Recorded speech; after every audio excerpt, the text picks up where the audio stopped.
Video di samping merupakan contoh penyakit stroke. Stroke adalah kondisi yang terjadi ketika pasokan darah ke otak mengalami gangguan atau berkurang akibat penyebatan stroke iskemik atau pecahnya pembuluh darah stroke hemoragik. Penyebab penyakit stroke. Berdasarkan penyebabnya, stroke terbagi menjadi dua jenis, yaitu stroke iskemik, terjadi ketika pembuluh darah arteri yang membawa darah dan oksigen ke otak mengalami penyempitan, sehingga menyebabkan aliran darah ke otak sangat berkurang. Kondisi ini disebut juga dengan iskemia. Stroke iskemik dapat dibagi lagi dalam dua jenis, yaitu stroke trombotik dan stroke embolik.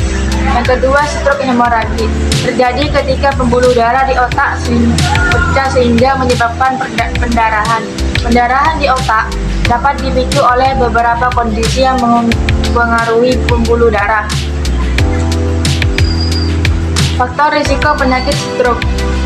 Ada 3 faktor yang meningkatkan risiko seseorang mengalami stroke, yaitu faktor kesehatan, gaya hidup, dan faktor lainnya. Gejala penyakit stroke. Gejala stroke bergantung pada bagian otak yang terserang dan tingkat kerusakannya. Itulah sebabnya gejala stroke bisa bervariasi pada tiap pengidap. Namun, biasanya stroke terjadi secara mendadak. Setidaknya ada 3 gejala utama stroke yang mudah untuk dikenali, yaitu yang pertama, salah satu sisi wajah akan terlihat lebih turun dan pengidap tidak mampu tersenyum karena mulut atau mata tampak terkulai. Yang kedua, pengidap tidak mampu mengangkat salah satu lengan karena terasa lemas atau mati rasa. Tidak hanya lengan, tungkai yang berada pada sisi yang sama dengan lengan juga mengalami kelemahan. Yang ketiga, ucapan menjadi tidak jelas, kacau, atau bahkan tidak mampu berbicara sama sekali, meski pengidap terlihat sadar. Pengobatan stroke. Pengobatan stroke iskemik, penanganan awal akan berfokus untuk menjaga jalan nafas, mengontrol tekanan darah, dan mengembalikan aliran darah. Pengobatan stroke hemoragik. Penderita stroke hemoragik akan dirawat di unit rawat intensif agar kondisinya dapat dipantau secara ketat. Penanganan umumnya akan berfokus untuk mengendalikan pendarahan dan mencegah terjadinya komplikasi.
Pengertian gangguan giganisme. Giganisme adalah kelebihan produksi hormon pertumbuhan pada anak-anak yang memberi dampak kepada ukuran tinggi dan berat badannya.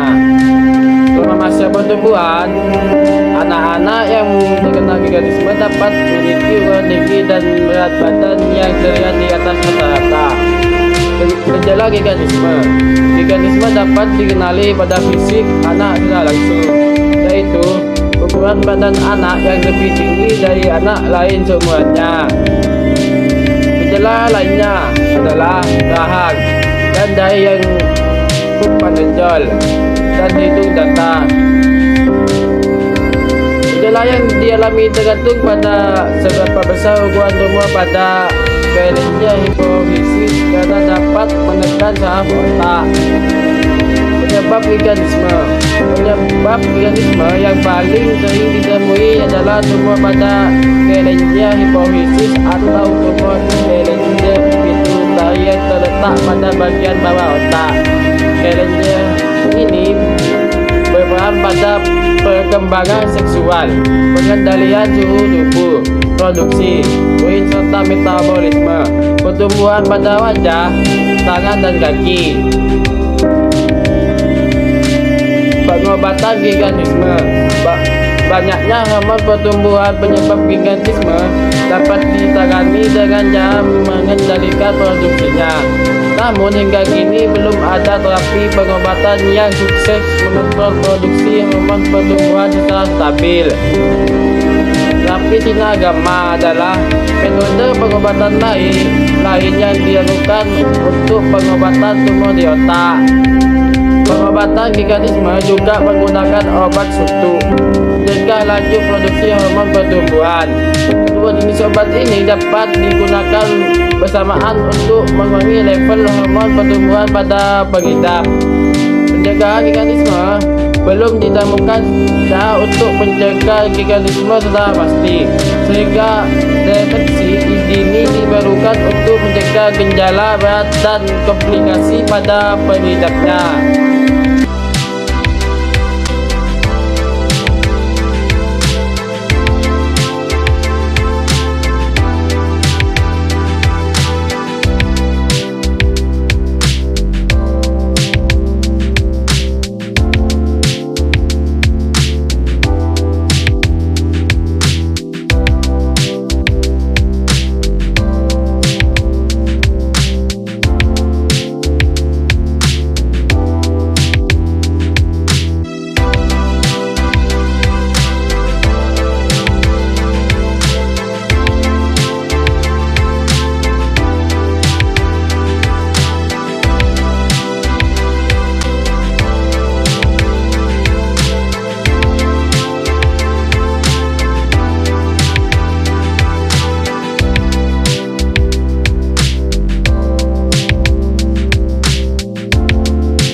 adalah suatu penyakit ketika lensa mata menjadi keruh dan berawan. Pada umumnya, katarak berkembang perlahan dan awalnya tidak terasa mengganggu. Namun, lama-kelamaan, katarak akan mengganggu penglihatan dan membuat pengidap merasa seperti melihat jendela berkabut, sulit menyetir, membaca, serta melakukan aktivitas sehari-hari. Penyakit mata ini merupakan penyebab kebutaan utama di dunia yang dapat diobati.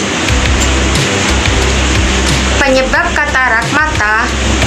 katarak yang paling umum ditemui adalah akibat proses penuaan atau trauma yang menyebabkan perubahan pada jaringan mata. Lensa mata sebagian besar terdiri dari air dan protein. Dengan bertambahnya usia, lensa menjadi semakin tebal dan tidak fleksibel. Hal tersebut menyebabkan gumpalan protein dan mengurangi cahaya yang masuk ke retina. Sebuah lapisan yang sensitif terhadap cahaya yang terletak di belakang dalam mata. Kondisi tersebut pada akhirnya menyebabkan pandangan kabur dan tidak tajam. Akibat katarak mata. 1. Pandangan kabur seperti berkabut. 2. Melihat lingkaran di sekeliling cahaya. 3. Pandangan ganda. 4. Penuaan penglihatan pada malam hari. Cara mengobati katarak: gunakan kacamata atau lensa kontak dengan resep yang tepat. Lakukan perubahan gaya hidup. Operasi.